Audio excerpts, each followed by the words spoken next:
F-35B vertical landing. దీనికి ఏంటంటే చిన్న రన్వేస్ కూడా సరిపోతాయి అన్నమాట. And the next one F-35C. దీనిని ఎయిర్ క్రాఫ్ట్ క్యారియర్స్ కోసం యూజ్ చేస్తూ ఉంటారు. ఒక్క పైలట్ ఉన్నా ఇది మల్టీ రోల్ ప్లే చేస్తుంది.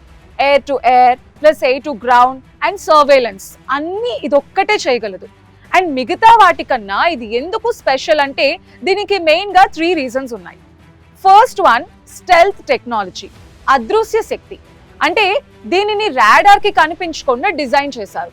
శత్రువు డిటెక్ట్ చేయకముందే ఇది టార్గెట్ని చేరుతుంది. So the second one sensor fusion, super brain లా పనిచేస్తుంది. జెట్లో ఉన్న అన్ని సెన్సర్స్ ఒకే స్క్రీన్లో డేటా ఇస్తాయి. పైలట్కి 360 degrees విజన్ లాగా ఉంటుంది. చుట్టూ ఏమవుతోంది అన్నది మనకి చాలా క్లియర్గా తెలుస్తుంది. And third one network centric warfare. ఇతర జెట్స్, డ్రోన్స్, శాటిలైట్స్తో ఇది డేటాని షేర్ చేస్తుంది. ఒక జెట్ చూస్తే మొత్తం టీంకి తెలిసిపోతుంది. ఇది ఎలా అటాక్ చేస్తుంది అనేది ఇప్పుడు మనం చూద్దాం. F-35 యుద్ధం చేసే విధానం చాలా స్మార్ట్గా ఉంటుంది. లాంగ్ రేంజ్ మిసైల్స్తో దూరం నుంచే దాడి చేస్తుంది.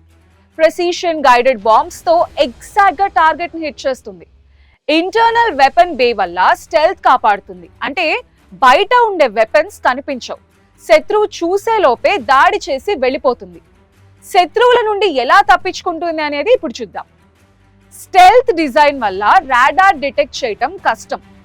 ఎలక్ట్రానిక్ వార్ఫేర్ సిస్టమ్స్ ద్వారా ఎనిమీ రాడార్స్ ని కన్ఫ్యూజ్ చేస్తుంది.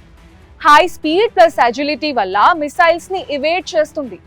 డీకాయ్స్ అండ్ కౌంటర్ మెజర్స్ యూజ్ చేస్తుంది. So basically it's like catch me if you can mode. ఇందులో ఉన్న టెక్నాలజీ గురించి చూస్తే helmet mounted display system, in short it's HMDS. Pilot తల తిప్పితే ఆ వైపు డేటా కనిపిస్తుంది. డిస్ట్రిబ్యూటెడ్ అపాచర్ సిస్టమ్, జెట్ చుట్టూ 360 degrees కెమెరా విజన్ ఉంటుంది. అడ్వాన్స్ ట్రాడర్, ఒకేసారి మల్టిపుల్ టార్గెట్స్ ని ట్రాక్ చేస్తుంది. ఆటోనామిక్ లాజిస్టిక్ సిస్టమ్ మెయింటెనెన్స్ ని కూడా AI సిస్టమ్ మేనేజ్ చేస్తుంది. And Lockheed Martin F-35 lightning 2 అంటే ఒక జెట్ కాదు, ఒక కంప్లీట్ వార్ ఇకోసిస్టమ్. శత్రువు కనబడక ముందే కనిపించటం, దాడి చేయకముందే గెలవటం, అదే ఈ యుద్ధ విమాన ప్రత్యేకత. అయితే ఇరాన్ ఈ F-35 పైన దాడి చేసిందని, అది హఠాత్తుగా ల్యాండ్ అయిందని మనం న్యూస్ చూసాం. మరి ఇంత అత్యాధునిక టెక్నాలజీ ఉన్న ఈ F-35 ని ఇరాన్ ఎలా డ్యామేజ్ చేయగలిగింది? దీనికి మన దగ్గర 3 రీజన్స్ కనిపిస్తాయి. సో యాక్చువల్లీ స్టెల్త్ అంటే ఇన్విజిబుల్ అని కాదు, it's just hard to detect. Let's see the first one, infrared tracking heat ద్వారా కనిపెట్టడం. F-35 రాడార్ కి కనిపించకపోయినా ఇంజిన్ హీట్ ని డిటెక్ట్ చేసే ఇన్ఫ్రారెడ్ సిస్టమ్స్ ఉంటాయి. ఇరాన్ ఇలా IR సిస్టమ్స్ ని యూజ్ చేసి టార్గెట్ చేసి ఉండొచ్చు. జెట్ కనిపించకపోయినా దాని వేడిని మాత్రం దాచలేం. So the second one, air defence systems, ground based missile systems. ఇవి చాలా advanced radars plus tracking systems ని కంబైన్ చేస్తాయి. ఒకసారి అప్రాక్సిమేట్ లొకేషన్ తెలిసాక మిసైల్ లాక్ చేసి డ్యామేజ్ చేయొచ్చు. And the third one, electronic warfare battle. F-35 కూడా ఎనిమీ రాడార్స్ కన్ఫ్యూజ్ చేస్తుంది. కానీ ఇరాన్ కూడా జామింగ్ ఆర్ కౌంటర్ టెక్నిక్స్ ని యూజ్ చేస్తుంది. ఇది ఒక టెక్ వర్సెస్ టెక్ ఫైట్ అని మనం చెప్పొచ్చు.